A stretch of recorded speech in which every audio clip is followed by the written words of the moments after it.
il y aura un budget qui va augmenter dans tous les départements qui sont en lien avec premièrement, le projet de protection sociale. Donc ça va devenir de façon sine qua non. Et deuxièmement, il y a aussi les départements qui sont en lien avec les réformes structurelles. Ça veut dire qu'on va s'attendre à tout ce qui est en lien avec la Modouana, parce qu'on en a parlé. Donc il faudra mettre en place tous les éléments et tous les mécanismes, toutes les dépenses nécessaires pour la réussite.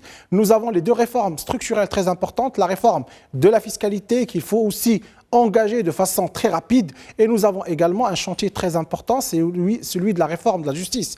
Parce que c'est un peu le cœur du climat des affaires au Maroc. Il faut vraiment s'y mettre de façon très urgente. Il y a également un chantier qui est très important, et je pense qu'il a été cité aussi, c'est qu'il faut regagner un peu les équilibres structurels en matière de finances publiques.